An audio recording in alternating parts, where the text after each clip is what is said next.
Petri Dish, the Petri Dish, the Petri Dish. This is The Petri Dish, the Petri Dish, the Petri Dish.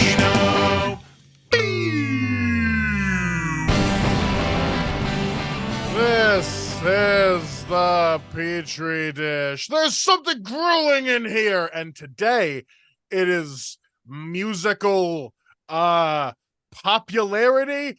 Maybe not. I think honestly we're probably about as popular as we're gonna be for a while. I don't know, man. I've made some strides around here, especially with this release. But yeah. Is they always say it's more about consistency than it is, like Yeah. volume or even quality sometimes. Sure, Look yeah. at the Mountain Goats. They released like 6 terrible sounding albums. And then eventually somebody was like, these songs are kind of good. Yeah. You keep on going. I mean, yeah, I don't know. It's kind of nice to see a little bit like of something cool like this happen, especially after just grinding like so hard for like the last 8 years touring and doing this. And like it couldn't have happened with like a better friend. You know what I mean? Like it was really special. It really was, man. Like it was like, I know like we don't get like, too sappy too often, but like it was really, really cool. It was like it was a bucket list moment for me. And it was just like, I mean, I had a great time.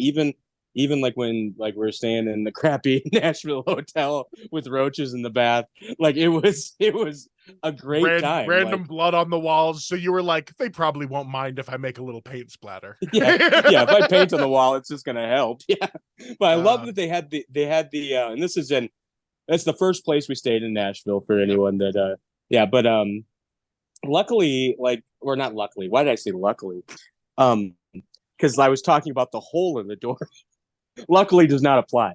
There was but yeah, like the peephole that you have in the hotel door, they was just gone, and they're like, oh, we'll just put the map over top of it. So yeah, but yeah, how are you doing, Bobby? I am so excited to have like Caveman out. Like I've listened to it like a lot today already.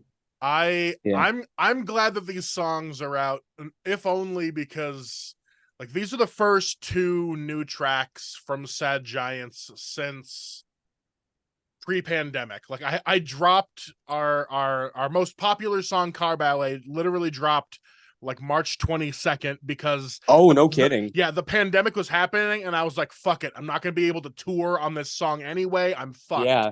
Might as well get it out there.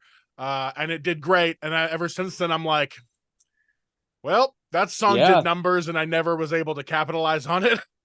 Well, and like I recorded last. I get that, so it's good to like get some out because I recorded last year, and like they're new songs that are out, but like I was not happy with the quality of. I mean, it's a fine little thing, but like so this was just. I mean, I wanted to get a little better quality, and this was just over the moon. And like, I mean, I don't know. Yeah, I think we need to real quick have a quick Sheila appreciation, Blair Beer, because she like as much as like I love like we love our songs and everything like that, what she adds like just over the top. Over the top. It's amazing, and just like she just gets it right away. Like, you know what I mean, like the part for because like Caveman was kind of her part on Caveman was like a last minute thing, and you gave her a few minutes and she's just like, oh, I got this, and like it's just amazing. She's a magician with it. Like and I was blown. I mean, but her like I remember only one of my 2 songs on there has violin, and that's because like we brought Sheila down because we already had her playing with you in one of our shows in Wisconsin. We already knew that would work out well. But I get done recording my guitar and vocal parts, and we still have like an hour in the studio, and I just walk into the break room like, hey Sheila, you wanna take a couple passes at this other song? And she was like, had her violin out still and everything. She was like, yeah, all right. Goes into the booth, busts it out in like 3 takes. Yeah, I know. And it's immaculate. It's so like, good. We're the ones recording, but like, yeah.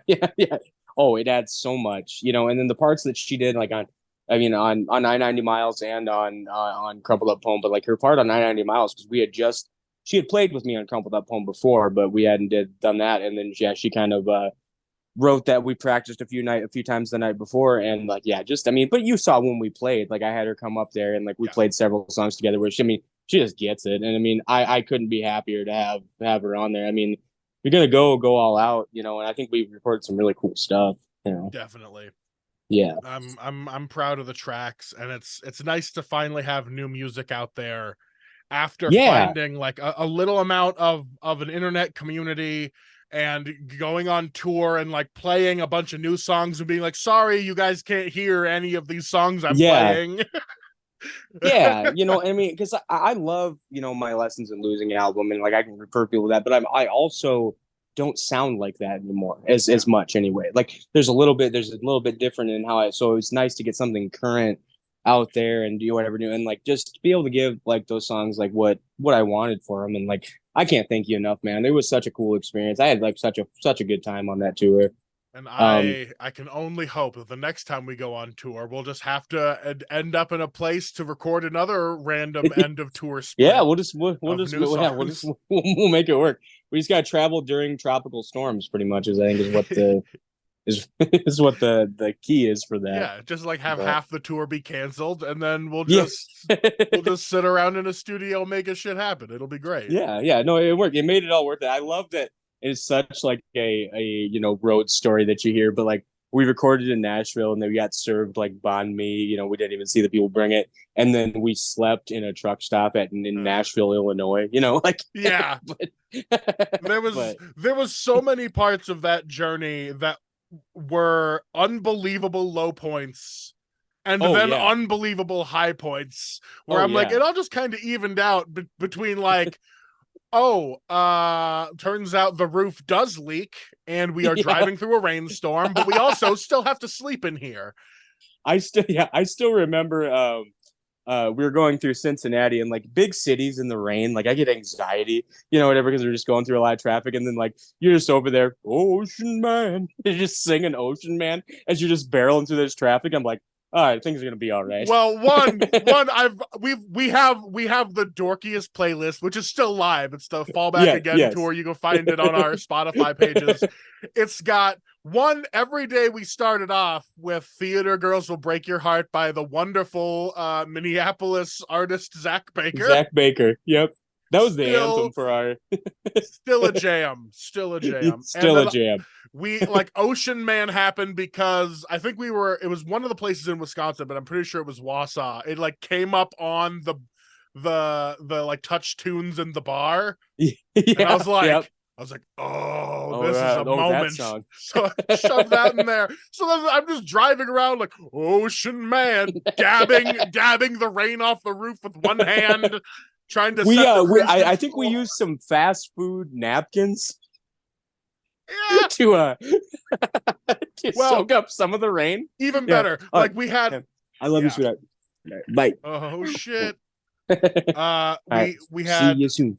so much Love you fast too. food napkins and gas station. Oh, Gas station paper of any sort. and my straight up like this should be for a school district like brown roll of paper towel because during That's during the pandemic when they were all running out of paper products, I was like, fuck it. And I just got an Amazon box of like budget paper towels. And so I still had some and brought a roll on tour. And it was great because, hey, you got to blow your nose a lot and you got to clean off the roof. And who knows who's leaking what fluids when. So, I think this is the perfect time to say, hey, I'm Brian James Hoffman. Hey guys, if you didn't remember, this is Brian. Go back a couple episodes. Actually, no, it was a while ago. A little bit ago. Go back like over a dozen episodes, and you'll hear us talking shit about the same tour, but when it was much more fresh in our minds. Yes. Only the cool stuff remains now. Yes. No more Zildjian. Oh shit. Oh. So a thing popped up in my stories. It was of that night, and I was like petting Chad's super fat cat. He's got some big fat cats, dude. Yeah, and so cats. I was just sitting there like, what is this video from? Like, where are we at? And I just like blocked all that shit out. It left my brain. Have to, yeah. Yeah, I was like, who's singing? Where are we? Whose cat is that? And I was like, oh shit, this is the night. The night. Oh, it defined a lot of things. It was quite and it's always I stayed in Stevens Point this last time with Joe. We stayed at Silas's.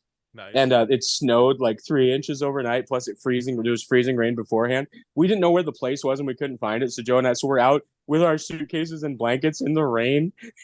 And then he had me go first down the stairs, and I'm like, I don't know, man, but I get it because Joe is smaller, and he could have died if somebody if somebody was going to barrel into another, it would be the more barrel-like of people. Yeah.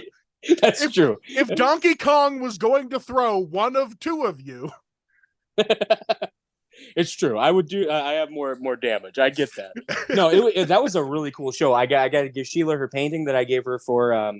Sheila Dandelion. She's in Hemlock Chaser. I guess we didn't drop that. She's a wonderful musician out of Wisconsin. But yeah, no, we played there, and so she played with me a handful of songs at the end. I broke Silas's capo. Like I just went to go grab it, and it just broke in my hands.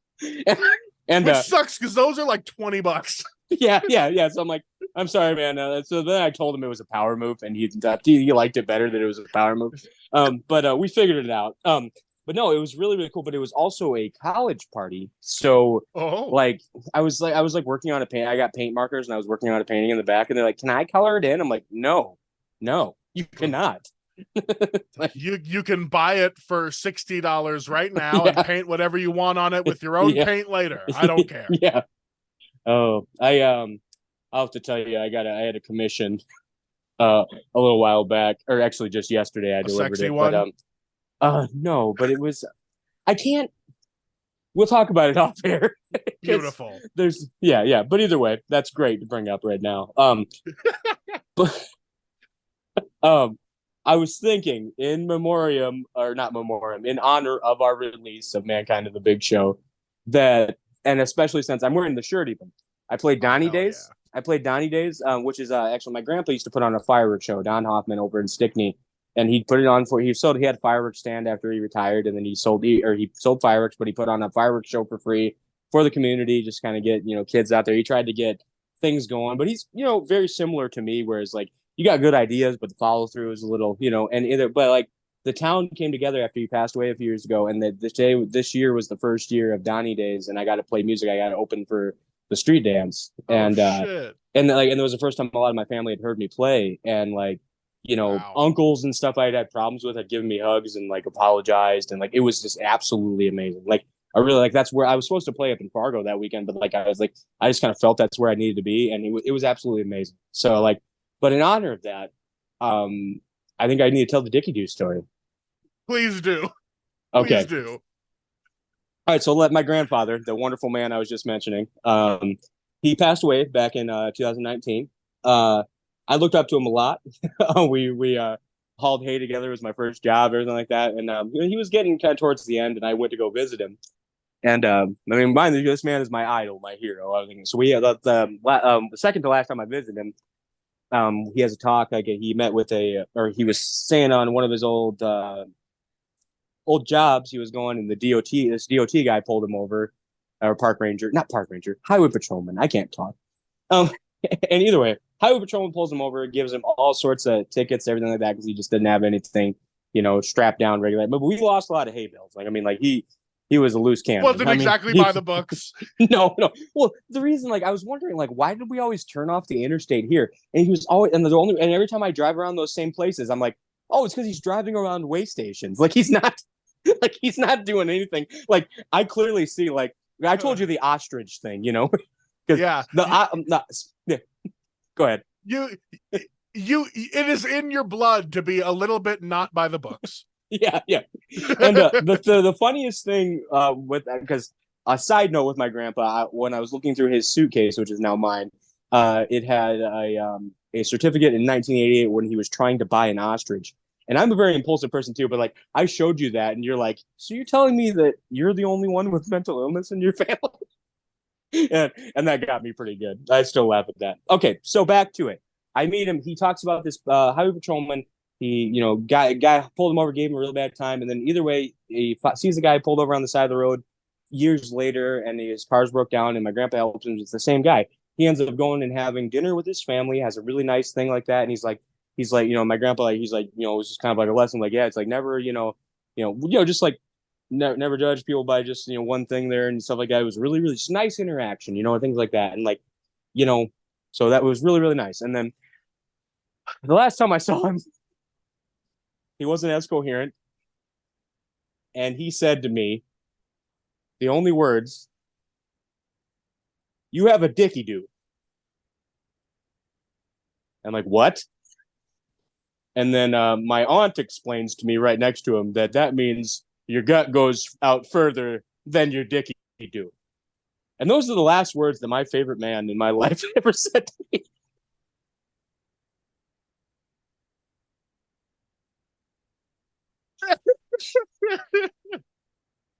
So yeah, if you guys ever see anything of me talking to Brian and just responding Dickie do, it's because it's very funny.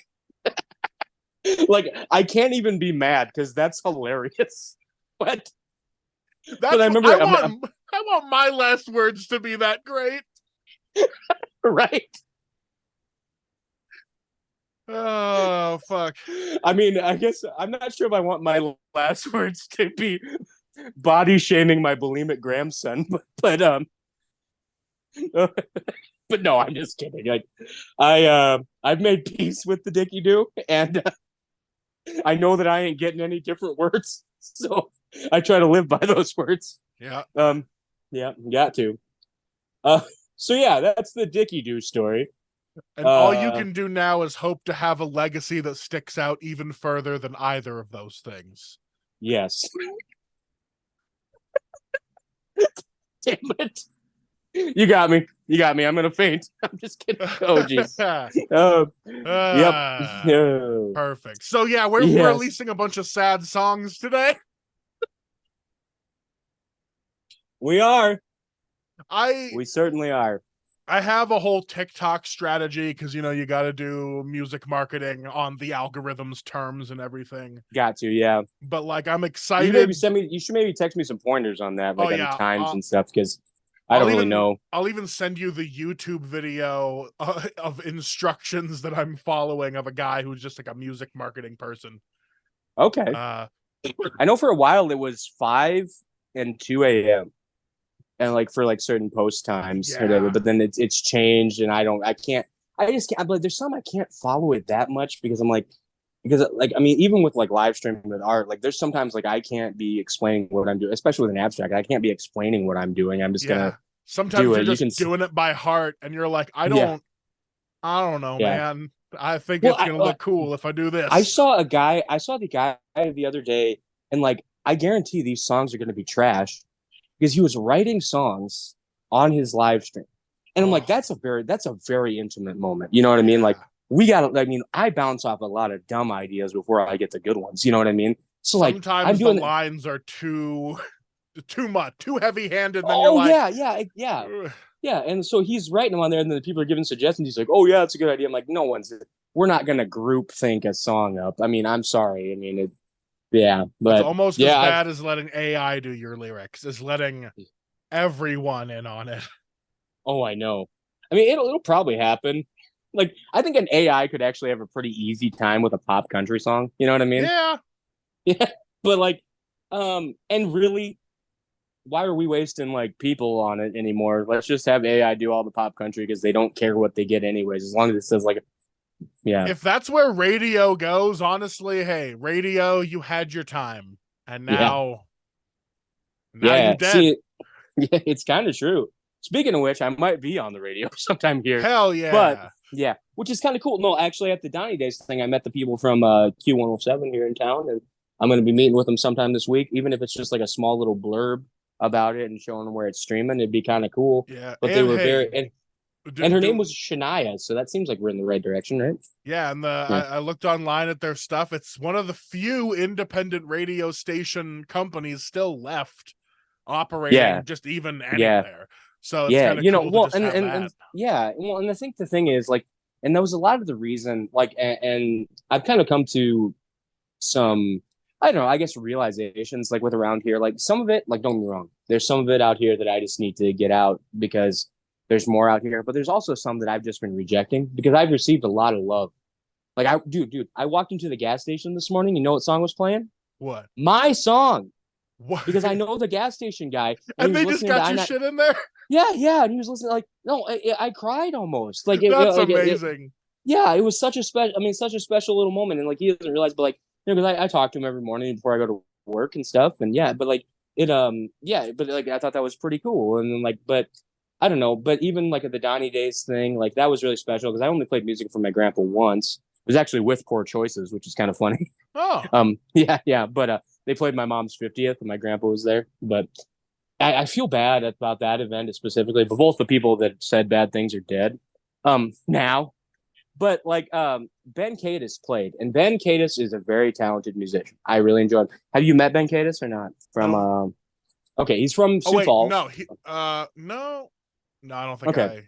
All right, well, he's from Sioux Falls. He's a really great musician. I mean, and obviously my 80-year-old aunt is gonna like punk music. You know, I get it. But I played, and then he went up and played, and then my aunt Florence, while Ben can clearly hear, just leans over on the picnic table to whoever's like, I like the other ones better than him. I don't really care for him that much. I'm like, are you serious? I'm like, I've been trying to find a way to apologize to Ben about that. And Ben, I'm gonna make you listen to this podcast. I apologize that my aunt didn't like your music. She's a great aunt. Her name was Florence. She dyed her hair red, but I bought a car for my grandpa, and he went everywhere with Florence. And literally, I wondered like a few weeks after I got it, I'm like, what's this red stain on the headrest? And like, yeah, her hair dye I don't know if she was using Kool-Aid, I don't know, but but it was not her natural hair color, which we all knew. But yeah, either way, great woman. She wouldn't let you lean against her walls, but that's okay. Big wooden spoon on the wall. We know the person, right? We can move on. I don't want to disgrace Florence. She was a great lady. Big wooden spoon on the wall. Yeah. We know the details. We all been there, right? Yep. Kool-Aid hair, big spoon. Kool-Aid hair, big spoon. Bada bing, bada. We've been watching Hell's Kitchen with Gordon Ramsay lately. And god damn, that guy is mean. Like in that show, he's great only in like, that show. He's got like 5 other shows where he's perfectly like, normal. Master Chef, he's fine. Like Kitchen Nightmares, he's fine. Hotel Hell, he like trying to like whatever. But then you get on there and he's just like like using slurs and like calling the guy fat and like just like it's just like, what are you doing, man? I love that like it is a persona, but he is going to like hammer it home as hard as possible. Because there's been times where he's let them like. There's been times where like there was that one time he was yelling at a guy and the guy had like a full breakdown and he was like, "Oh, my abusive dad used to yell at me the same way," and Gordon's like, "Well, then I'm gonna yell at you slightly differently." He's like, he like took the information. He was like, "Okay, I won't yell at you in these specific ways because it's triggering for you, but you have to know you're fucking up." Yeah. Yeah, but the thing is, like, I get how he runs a kitchen. I could never operate in that type of kitchen, but like, I get how he does it. He does everything like, and it's like, yeah, you don't take it personally. But like, if someone calls me a stupid fucking idiot at work, I'm gonna take it personally. I'm sorry. Like, I mean, maybe that's why I couldn't hack it. And I mean, someone threw a salad. Like, sometimes when you get in the kitchen, people are stupid fucking idiots. It's the truth. You're rubbing your raw pork hands all over my salad? Get the fuck out of here. Yeah. Leave the building forever. There's some of those things like seriously though. Like I like for me, I don't like because I watch Kitchen Nightmares first. So we just started Hotel Hell. We're down to Kennedy and I just have to finish the finale. It's Michael versus Ralph. And we're going for Ralph because Michael's kind of I don't know. He doesn't look like he eats food. I'll tell you the truth. That's season 1, But like either way, but I don't think that you can't run a kitchen like football practice. You know what I mean? Like I get that you have to have consequences and learn and things like that, but like it's not like not everybody operates that way. Like I mean, I think that you do it like kitchens are tense. We've worked in them, and things like that. I know that, but I don't know. He just.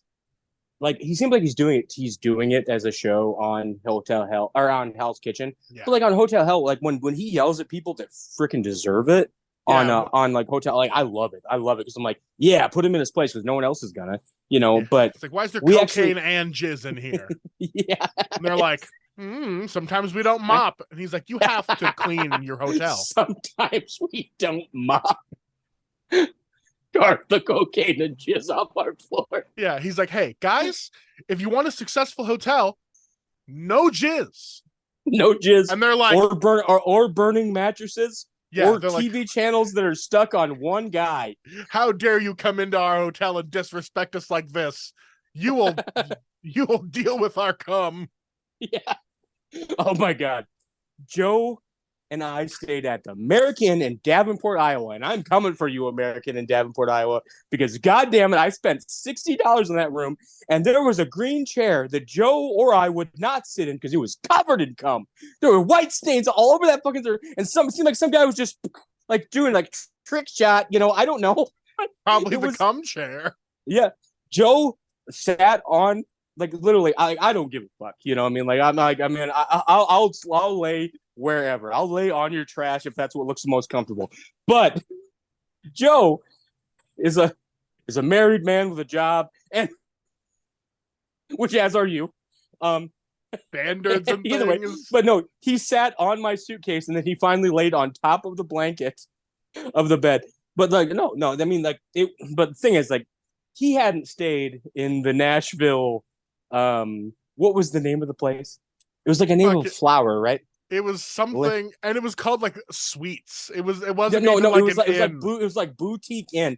But like I was gonna say flower, and then I was gonna say lymph node, which is not right. Yeah, there was not any lymph node hotel. Yeah. But it was right by a Cracker Barrel. Was right next to it.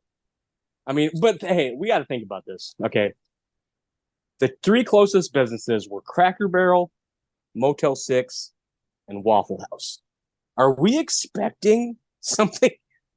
It was crazy to think that like the best we could do in that area was the Cracker Barrel, because everywhere else was either would have been amazing bugs and fist fights. Yeah. But no, it's true. And that chicken fried steak was fine. Cracker Barrel is a serviceable chain. Like they're okay. We didn't really eat puzzle. We didn't eat any Southern food other than Bojangles, really, did we? No, because we didn't have we didn't have any money. Yeah, exactly. Can I admit something? Okay. Now I rave about Bojangles because it's good. It's good chicken. It's good whatever else like that. Definitely. But you know what chicken I enjoyed better on that trip? The gas station chicken. The KFC we got. Oh, that was triumphant. Yeah, we were better. Safe. Yeah, we were safe. It was Oh man, that KFC represented a coming up in the world. It really did. Well, because I got that. Well, Tyler Benson bought the painting that we did with Amanda, right? So that's like what got us to the other hotel room, and got us like a little bit to get out of there. So it was nice, it was nice to have. But like, because like the second place we stayed at, that Clarion Inn, was pretty good. I liked it. Nothing bad about it. Aside from the Continental Breakfast guy, Continental Breakfast security guy, he like, I mean, and the thing is, like, we talked about him to Sheila, and then he was like on his best behavior when she was there. He acted fine, but we saw him the few days before. I saw him card the black guys, card you, and not card me. Like, okay, like, I mean, the only thing difference of all those guys is I'm white. All these other guys aren't. We'll card all the guys that aren't white. Like, that's what he was doing. He was definitely like, how dare these people try to get a free $3 meal? Yeah. Well, and I'm sorry. Like, it was cool. I was actually happy that it was kind of like, it was a in-house made breakfast. Yeah. Like, I'm not a big fan of that pork scramble they had. It was kind of like that ham. That ham seems like it's seen better days. But like, it was still fine. It was a decent breakfast and decent whatever, but like, and there was a pool if we would have whatever, but like, it was a decent hotel. But that guy, I don't know. He was like, he put the news on so he could complain about the news to guests. Yeah, it's like, you could just watch game shows. 100%. Shit wrong with that. Yeah. I tell myself that when I'm watching the news. I'm like, you could just watch game shows. You're not fixing any of this. Like, there's nothing you can do to fix any of this. I mean, you can be the best person you're going to be, but like, you're not stopping that. But but yeah, I just look back on it fondly. It was one of the best tours I've ever been on. And man, like I hope you know that like I fucking love the shit out of you. You're one of my best friends.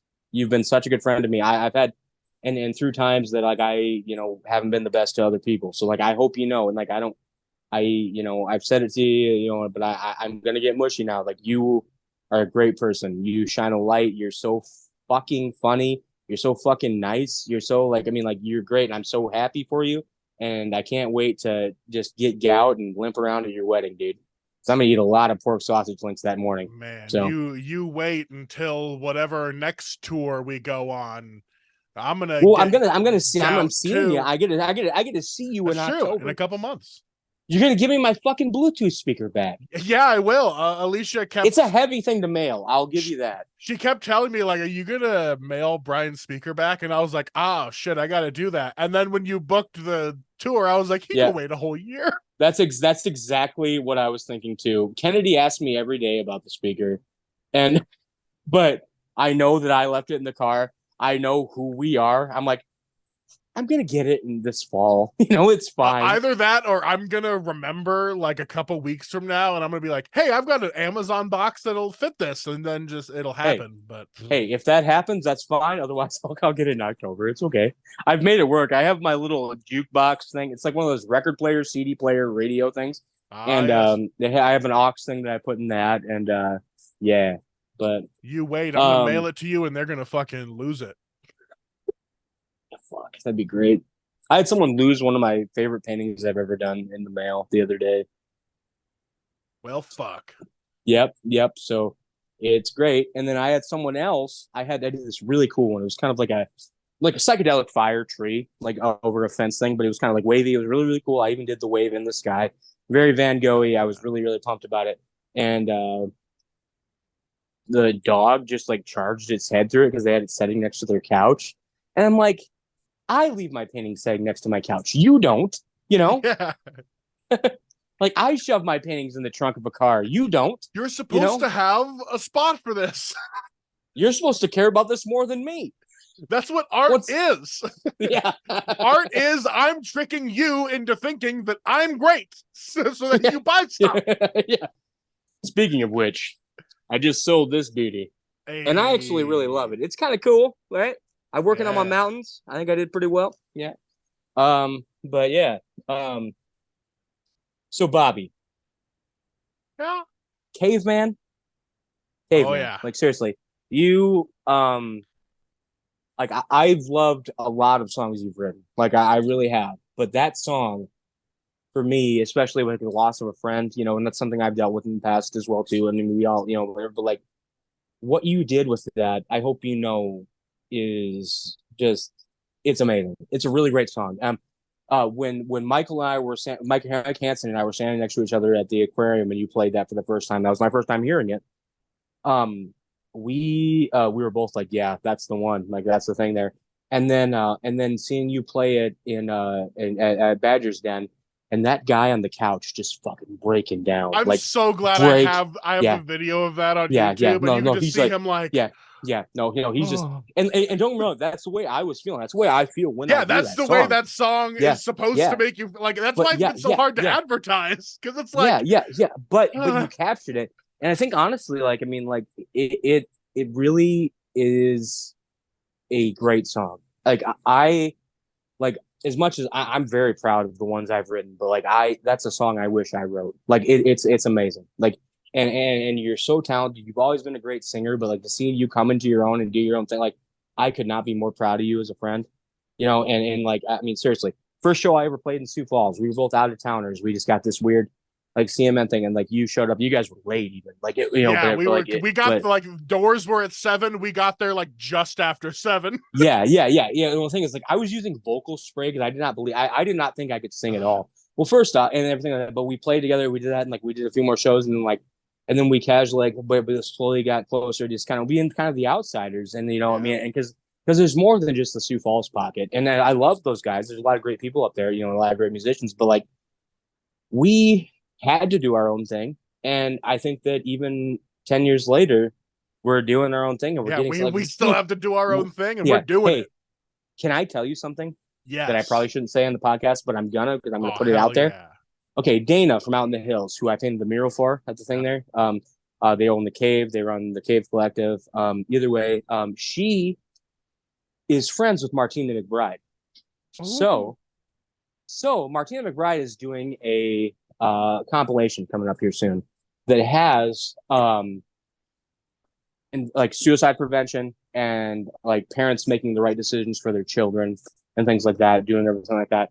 And I recorded in her studio, and my friend Dana has already mentioned my name to her. So even if that compilation doesn't happen, because of this, my name got mentioned to her. So when I hear I already cried when I heard Independence Day because it's a great song. Like, you know what I mean? But like that doesn't even seem real, man. Like that, and but no, I mean it's all kind of falling into place, and like I'm really grateful, and I'm really grateful to have you around. And I don't mean to keep getting sappy. Sometimes you just gotta Dickie do, you know. I'm so glad that Caveman came together the way it did, because like writing that song was initially just like, frequently I will just have words clanging around in my head with no real melody in mind. Sure. And so that was one of those times where I was just, I was sitting there just like processing, like, okay, I guess good things come at a cost, but I'm feeling fucking busted broke and right shit. Now. Yeah. Yep. And then like the words just kept coming out. And then I was like, okay, well, I'm gonna put this to the chords I know. No, C, like I mean, G, A minor, and F. Each verse of that is an amazing poem. You didn't need to get crazy with the chords. You like as much as the chords are there, like it's you. That song is you, and that song is just you, freaking raw emotion, and it is tremendous. Like it's like and that's why I really think that like Sheila's addition of the violin part, we had her there already. It helps it so much because like the song is immensely heavy, and if those in between words parts didn't have that little bit of like a violin dancing over the top, everyone would just have to take that time to like, okay, I'm just gonna sit here and breathe before more words happen. Before the next ones come, and then it just carries them through it. It carries you through that emotion, but it carries you through in such a hauntingly beautiful way. Yeah, you know what I mean. And like it is such a beautiful song, and it's so good. Like it's so good. Like it's really, really fucking good. And I'm mad about it. I'm mad that it's that good. The only thing I will say negative about it, maybe a couple things. I will say, I wish my voice wasn't so raw from the tour when I did it, because like obviously I definitely wanted to like, that song builds into me just emotionally yelling the whole time. Yes, but I wish I would have had just a little more of my regular voice intact for it. But it really works. The way you sang it on that, I will tell you, is 100% fucking perfect, and it captured that moment 100%. So don't, I mean, like seriously, I get what you're saying. Like I get what you're saying, because I'm gonna tell you what my flaw is right now on I-90 miles. The way I say things the first time, right before the chorus, there, I say things weird. I bring it back on the second time, but I'm like, I'm not gonna be able to sing it any better, so I stopped. You know what I mean? Because what I did is I took way too good care of my voice. You know what I mean? Didn't do anything the whole time while we were getting ready, and my voice was just fine. And then I got in there, and I'm like, I have no rasp whatsoever, and that's what I like on my vocals and things like that. So what's the guy's name who was our Dave? No, it's not Dave. It's like a C. Or is it Chris? Steve. Steve. He had a very regular name, but I have it in my notes because I did not want to forget him. Yeah. Let's see. Steve. Yep. Steve Cordry. Steve Cordry. Okay. So Steve, he was our engineer. Yeah. Steve is like, you were doing something in there, and he's like, well, go over here and yell. So I had to go over and yell. You know, I had to go over, and I just yelled for a while. And because I had like coffee and honey, was doing everything like that. I yelled for a while. I went down, I bought a pack of cigarettes. I already had that Jameson. So I'm like, Jameson cigarettes. I'm in a Nashville studio. I'm gonna like do whatever, get my voice over, because like my nerves were so fucking high. Like I was nervous. I was really, really nervous. And you knew that too. You had your high beams on. You just had your had your like, my eyeballs are recording today. Yep. No, and like so even on the drive up, you know, and I'll admit, there's too much Brian Fallon on that album, on that playlist. But I will admit, like when we played Tin Pan Alley, we're going past the Nashville skyline, and Tin Pan Alley by Brian Fallon was playing. Like that was a good moment for me. And then I got to hear you sing that damn chess musical song again, as I heard you sing so many times. And the thing is, like, I do not like the song, but it is so entertaining because you get into it so much. Like it's insane. You get into it as much as you get into your snores, dude. Like it's a. But Bobby does snore. If you tour with Bobby, bring earplugs. I'm done it next time. And it's not your fault because I know I snore too. So yeah, I have a fat, soft palate back there, and he likes to dance. We were a fucking bear's den. I will say, like, I mean, because I snore too. I mean, so but yeah, I know that I'm gonna have to bring earbuds next time just for myself, but also Murfreesboro. Did you hear the night before we recorded? Right next to us, just crazy loud sex.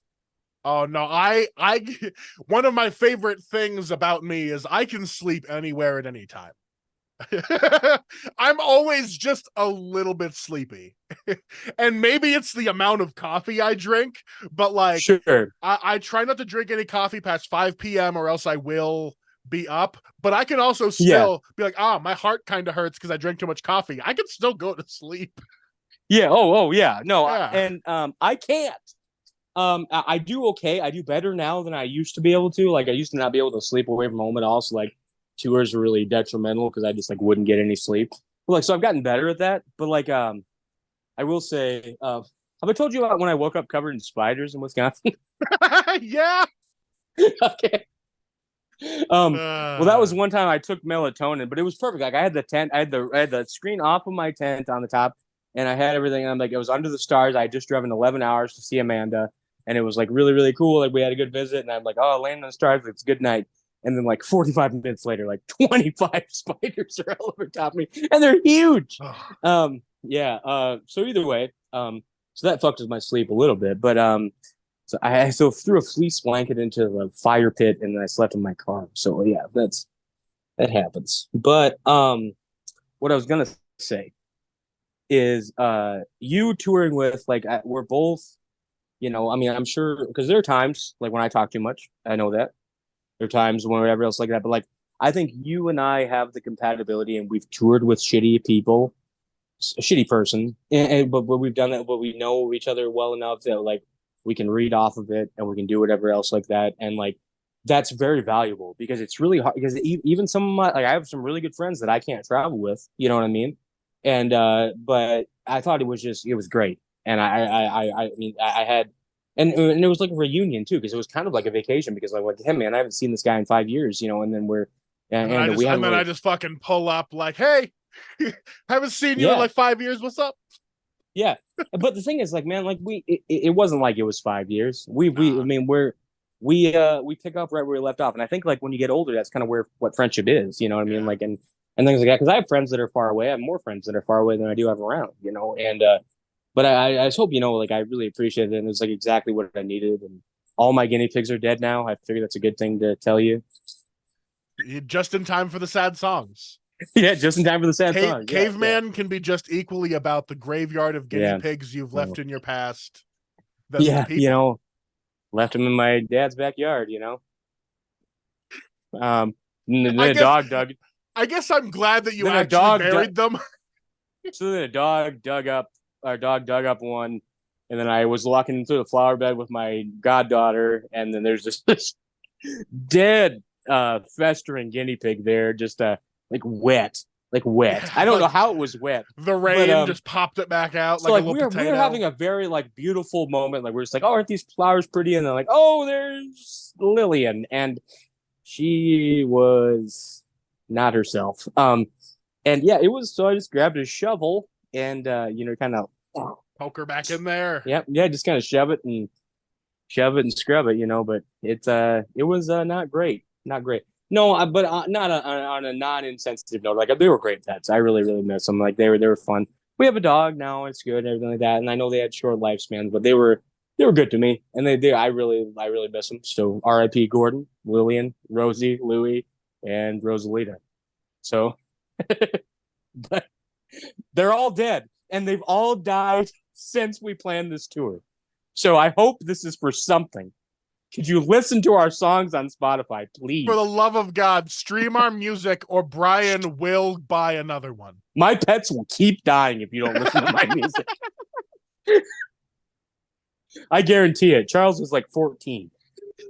I just also want everyone to remember this is a comedy podcast and we are not holding animals hostage. No, we are not holding animals hostage. Fuck. I feel a little bit bad about, because like obviously the track is Caveman, and in all this, it's like it's got such an emotional poignancy. But yeah, the better advice. I have another song in the thing called CBT. CBT's great, which is a great song. It's one of Alicia's favorites, if not her favorite song of the new ones that I've written, and I'm just not advertising it because I've got to focus on Caveman. Caveman's the one, man. Like, but it doesn't mean that that's not a good song. Because it has a great. I mean, obviously, cognitive behavioral therapy has helped us both out a bunch. But also, it just has like, I mean, it's a very good song. And I mean, people are gonna be, but like, it's a lift me up after Caveman. You know what I mean? Yeah. And but like, so I mean, it has its purpose, does whatever else. But I get what you're saying. Like for me, it was kind of nice because like both songs, you know what I mean? Like my big mental health song is Crumple Up Home, and like my big like home song is 990 Miles, so like but like it's hard to pick which songs, but like I if I were you, I wouldn't have picked any two different ones. Like I mean, it's just the Caveman's so fucking good. It's like, it's just such a it does not mean that CBT is bad. It's just the Caveman is such a good fucking song. And yeah. I actually get to show my friend Dallas the recordings right after this. He's here. He's sitting on the couch. Yeah. Caveman is such an emotional gut punch that like it's like when you're doing group therapy and there's that one person that has the real problems and everyone just kind of sits and goes like, fuck. Can we talk group therapy for a second? Please do. Okay. So you know me. You know how I'm scared of, like, if I step near someone, I'm stepping on their toes. I'm terrified of everyone and upsetting anyone, right? So I go to this DBT group, right? Dialectical behavioral therapy for those that aren't fresh with it. And either way, those that don't have the grippy socks. But the thing is, I went to this group and only guy there, which is fine. I'm okay with it, whatever. But like, we go there and then you have to say what mood you're in and why at the start. So first person goes like, I'm happy because whatever, my son's graduating. Okay. And then this other lady is, I'm mad because he's here.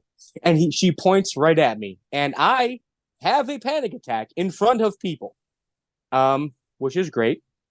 It made her soften up a little bit, but I wish we wouldn't have done that. And I didn't go back, and I think that but it was great. It was nice. Also, I heard about someone murdering someone in a group one time, which is fun. So, like, really, man, like, I don't know if you got some stories. Like, I mean, you want to get stories, just go to the mental hospital for a little bit. I mean, seriously, like, some guy, like, I don't know, like, he put like the handle of a machete up his girlfriend's butt and took a picture and posted it online for fun, and then sold her for a gram of meth. So then I'm like, well, my dad doesn't really respect me. And it's very hard to go into a space where like your main problem is that your brain doesn't work. Yeah. But you actively try not to make it other people's problems. Yeah. Whereas other people are the opposite. They're like, I have made all of my problems everyone else's problem, and now I am legally here. Yeah. And you're like, I've never sharpened a screwdriver into anything. Yeah. Because I sometimes just forget where my screwdrivers are. Yeah. And some people they have the sometimes opposite. I'll go to clean the kitchen and then there'll be my mail sitting on the counter. Then I'll look at my mail and then I'll go sign up for this thing and then I'll go do whatever. And then like the day's done. Like that's what it is. It's not like, oh my God. Okay.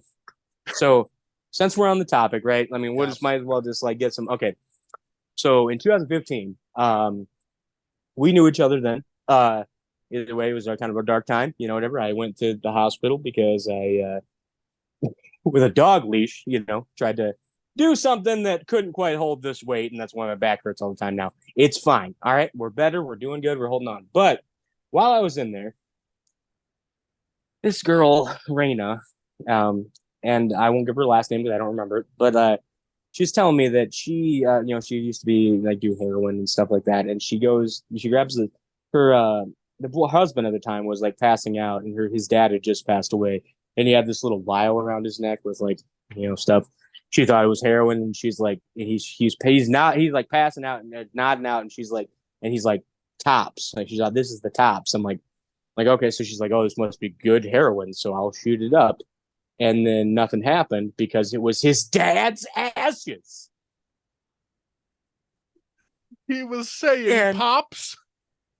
Pops. He was saying pops. He was trying to be like, if I die, please remember my bloodline. And she was like, that looks like good heroin. Yeah. And I don't know what the last name was, but she's like, well, yeah, I guess I had 2 Hendersons in me. I'm like, oh my God. Oh, fuck. Yep. So I came out a little more fucked up than I was when I went in, I guess, but honestly, sometimes the only mental health you need is comparison. And then you can sit there and be like, that is a fair point. You just go home and you're like, oh, I am so glad that I am just fat and sad sometimes. Yeah, I'm so like if the worst binge I'm gonna do is the McDonald's kind, I'm fucking set. Like if my binge is 2 buffets in a day, that's okay. It's better than like I will say, try not to barf, but also at least I'm barfing up something and not just like internal juices that shouldn't be coming out. Yeah, it's a good, it's a good way to look at it. I will say, Joe and I went to Kansas City. You know how we didn't get barbecue because barbecues, whatever. But we went because Joe really wanted barbecue, and I'm like, okay, whatever. So we found one, and we went to Gates. Worth it, amazing. Hell yeah.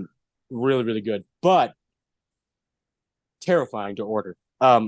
Joe's like, Joe drove the whole night, so I'm like, I'll buy barbecue and everything like that. And then we went to order, and I was like, I forgot to get drinks, and she's like, next. I'm like, and she was scary. She's like, what do you have next? And like, so I picked out my meats and everything like that, and then like, Joe luckily had the confidence to be like, let me get drinks too on this, and then she did it. But I'm like, I was never gonna do it. I was not confident enough to order drinks from that woman. And but I will say the sweet and sour is really great because the lady that helped us out was the best to ever do it. The lady that was the waitress or server was just the best to ever do it. Just the nicest lady in the world. And but I get it. Yeah, it was great though. Probably the best barbecue sauce I've had. Yeah, man. But I every time I think about Kansas City, all I can remember is like we were broke as fuck because it was like literally the last 2 days of the tour or whatever. Yeah, and we get there. I had 8 hours early. Yeah, we got there like 8 hours. I had $12. Like I remember you even going. We went to that coffee shop, and like I got a macchiato because I thought it was going to be like a decent size like cup or something. And then like so I spent 7 of my $12 on this tiny little fucking thing. I got most of it went in my mustache, and like you were eating a croissant or something. And I'm like, but that was funny. I will say, Kansas City, best parking in the United States. That's all I remember is one making you listen to the entire saga of the monster fuck.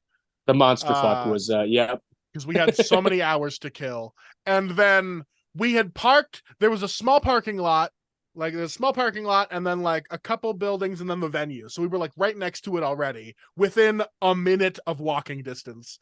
But I was very determined to get better and better parking because we had nothing else going on.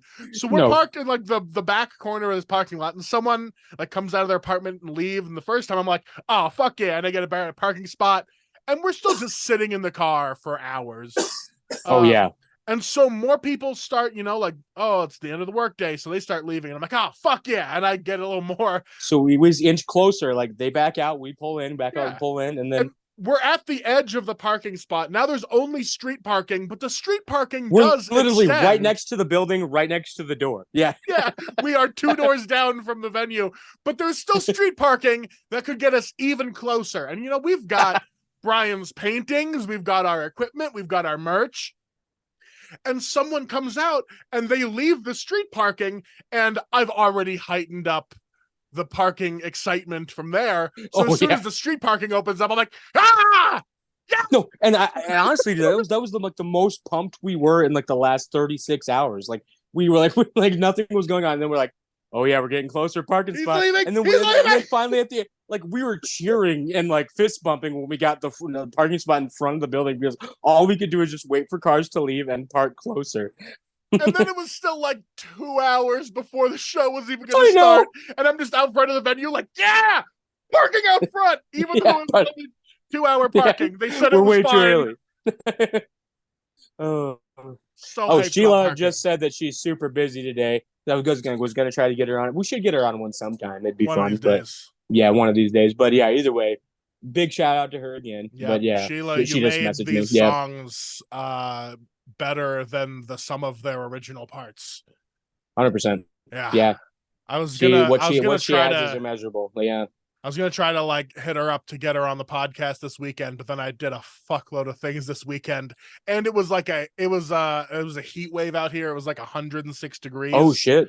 Yeah, and so like I went outside every day this weekend, and I got home Sunday, and I was like, I can't. No, I get it. Well, and I think she's had show. I mean, Hemlock has been just doing always like playing. Shows like crazy. Yeah. Like Wisconsin has such an awesome scene. You know what I mean? Like you could just that's why it'd be nice to get out there and like do whatever. But that's why I go there a lot. But yeah, no, either way, yeah, sometime we'll get her on here. But yeah, what do you got? What are those mirrors going on back there? Huh? Those are just some. Are they gold framed? No, they're wood framed. Wood framed mirrors, and they're dirty because I don't clean them. Yeah, I could tell they're dirty. But you can kind of see the the computer setup. Oh yeah, you can. I can kind of see like what you got going. Your screen changed a little bit. Yeah, the screen. I was not. I cannot comment on anybody's house being dirty. Yeah. You stayed at my house the night before too, or you know how it is. Don't worry about a bowl of. Hey, you know that bowl of chili that I ate? You know how we were like chili heavy the first few weeks. Yeah, we ate chili like the first couple days of tour. Yeah. So that chili I made the night before, it was sitting in on the counter the entire time I was gone. Oh, we were gone for like 3 weeks. I know. So that must have been great for you to come back and be like, it smells time. Like chili in here. Yeah, it smells like it was all right. But I will say Amanda's chili was pretty solid, bean heavy for sure, but I still thought it was great. It was thick chili, yeah. I will say, okay, because I have to go to the bathroom soon, so I think we're probably gonna roll it out here soon. We're definitely we're fucking cutting off. But can I talk about? Okay, Bobby and I were on some illicit substances, and either way, Bobby, who is a comedian, is trying to tell me a joke, and it's not going well. I'm not laughing. I don't know what's going on. I don't get the joke. And he, on substances, just goes Zoltan. Like as a last grasp effort as he's falling into the abyss. Like I had to tell him, like, you can still be my friend. Like it was even worse because I was like, Zoltan. I don't know. Yeah. It was a half-assed Zoltan even, but like But anytime like that makes me laugh more than Zoltan in the movie makes me laugh. Definitely. Because, and that was great. But no, it was such a good time, man. I'm so glad to have these songs out here. And like, I can't thank you enough for how good of a friend you've been over the years and everything. And like, I mean, I'm finally like kind of gaining, my ground again, and things have been getting better. But like, you didn't leave, and like you've been so great, and you're such a good songwriter, and it's so good to have, I don't know, to have you in my corner, man. And like, I'm just ecstatic to have these out there, and I'm hoping that maybe if it catches on, we can get it on vinyl or something. But even if not, we made something pretty cool. Hey, if these tracks stream even half as well as some of my last ones did, we should have enough to at least get a short run of 7 inches. They won't be out till like December, but who cares? Yeah. It'll be something for us to take on cool. the next tour. It'd be physical media cool. for us. Yeah. Well, and like even like this Donnie Days thing, I'm doing it like it's gonna be an every year thing for me now because William's my grandpa's thing, and I'm his grandson and record like they even put me on the flyers like Brian James Hoffman, Nashville recording artist. I'm like, I don't know. Too late. Yeah. Oh, too late. Did you lose me? Legally good. Yeah, those are legally good. That's what. Yeah, and but no, it's pretty cool. But I'm excited. I need to get some more music merch out there as well. I've been doing the art thing, but I need to have some of my music as well. So it'll be good. But Get a new redesign of the Brian Hoffman makes me sad stuff. Yeah, I might have to. I might have to. That one of you with the giant eyes next to the apple. That one's a classic. It's really good. Yeah, I actually have that on my fridge. I have that on my fridge. Ross Gonzalez, great artist out of Watertown, South Dakota, I believe. Watertown or Brookings, but either way, South Dakota. He's fantastic. Yeah, and he just did that because I shared it. I sent him like a snap with like the emoji eyes, and then he just decided to draw it. And like, yeah, it's pretty freaking great. Yeah, but no, it's cool stuff. But hell yeah, man, I gotta piss. So I think we're gonna call it. That's about time. And